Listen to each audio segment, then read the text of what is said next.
Hello,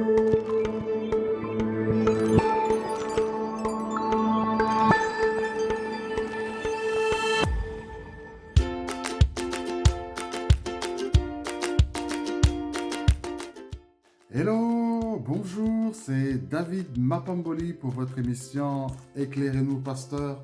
Chaque semaine, nous avons une rubrique dans laquelle nous répondons à les différentes questions que vous nous envoyez. Et c'est une joie pour moi de pouvoir répondre à chacune de vos questions. Aujourd'hui, nous allons ensemble voir quelle est la question qui nous est présentée et nous allons pouvoir y répondre à la lumière de la parole de Dieu. Voici la question et nous nous voyons tantôt.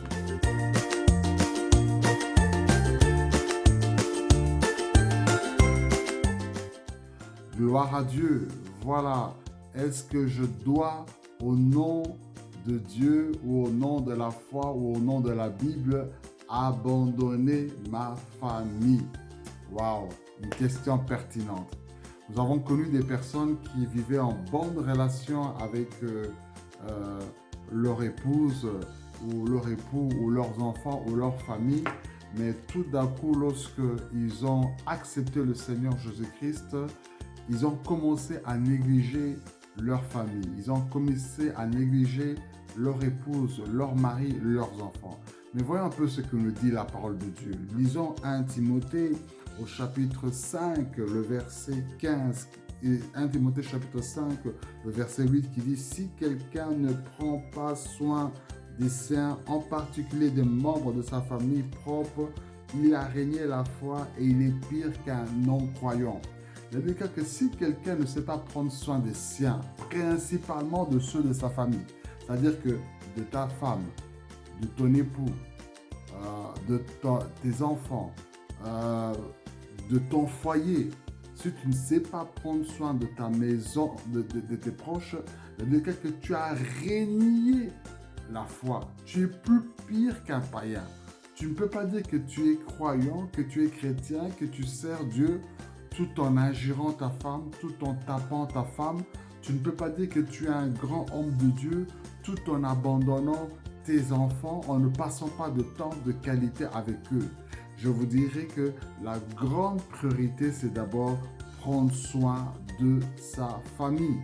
En prenant soin de ta maison, en prenant soin de ta femme, de ton mari et de tes enfants, tu démontres alors quel est le véritable évangile. Parce que la manière dont nous vivons notre vie de couple reflète aussi l'évangile que nous voulons présenter à nos enfants. Et un autre passage dans 1 Timothée, toujours au chapitre 3, le verset 1 jusqu'à 2 déclare « Cette parole est certaine. Si quelqu'un aspire à la charge de responsable, c'est une belle tâche. C'est une belle tâche de servir Dieu. Verset Dieu. Il faut donc que le responsable soit irréprochable, fidèle à sa femme, sobre, réfléchi, réglé dans sa conduite, hospitalier, capable d'enseigner. Verset 4.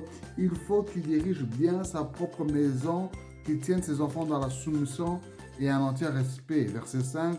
En effet, si quelqu'un ne sait pas diriger sa propre maison, comment prendra-t-il soin de l'église de Dieu? Si tu ne sais pas prendre soin de ta maison, comment pourras-tu prendre soin de la maison de Dieu?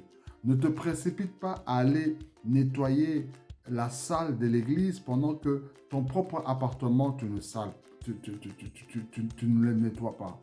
Ne te précipite pas à aller servir ton pasteur de la nourriture à l'église alors que ton propre mari à la maison, tu ne le sers jamais lorsqu'il revient du travail, la nourriture à table.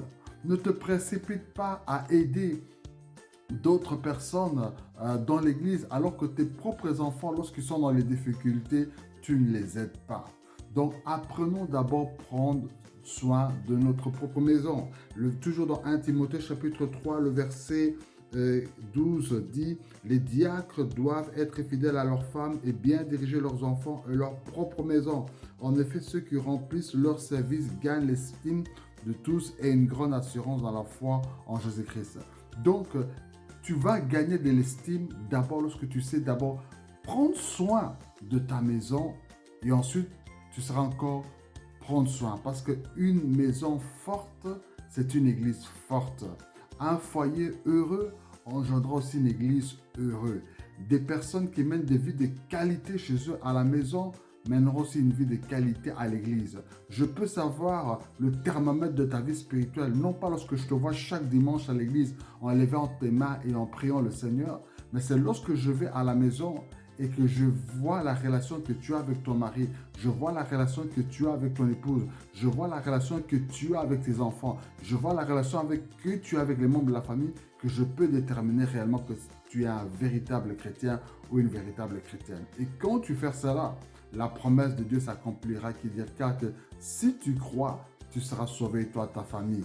Et il est écrit que moi et ma maison, nous servirons l'Éternel. Mais si tu veux qu'il croie au Seigneur et qu'il soit sauvé et qu'il puisse servir aussi Dieu avec toi, prends d'abord soin de tes proches et tu verras comment Dieu les touchera pour qu'ensemble, ils servent le Seigneur avec toi.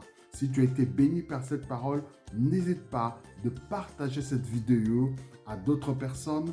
N'hésitez pas aussi à vous abonner sur notre compte YouTube qui apparaît sur l'écran. Et n'hésitez pas aussi à nous envoyer vos questions sur les différents points de contact qui apparaissent. Que Dieu bénisse votre foyer et surtout n'oubliez pas, prenez soin de vos proches. Au nom de Jésus.